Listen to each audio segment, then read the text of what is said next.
Good morning, and welcome back to Daily Dhamma, a letter to our children.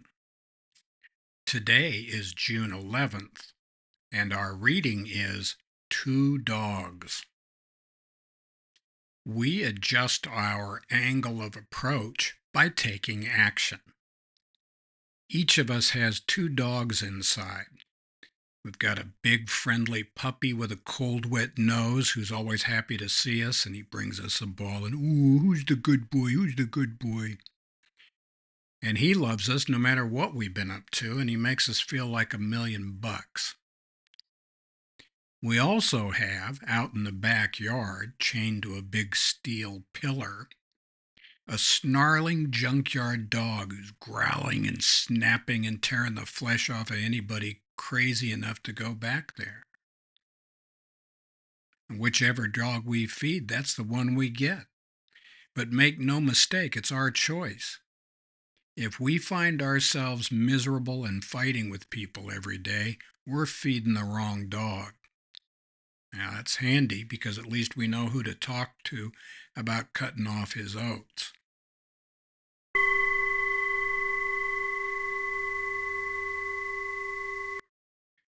This is just going to be pretty much a common theme throughout this whole deal. We see what we get depends on what we look for, what we see. And if we're back there with that, tearing the flesh off everybody, well, if that's the dog that we choose to feed, that's the dog we're going to get. And the more we feed it, the more we get that.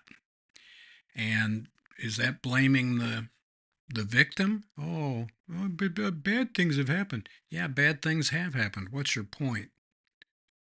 The world is full of sad stories, and everybody you bump into has got one or two of their own. And it's not that they don't mean something, it's that the way that we look at life depends on the way that we choose to look at life. We're as happy as we want to be.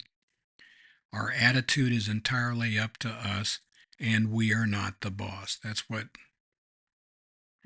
the Dhamma teaches us. Our right actions mean that we do the next right thing instead of living in the past or which we can't change, or living in the future, which we cannot see. We're awful grateful to our ancestors who at least were bright enough to make sure that our shining souls wound up here too. And instead of taking a dim view of the future, we're going to look at the bright side of life and see what it's got in store for us. But we're not going to live in the past or the future because all that does is cut us off from living in the now.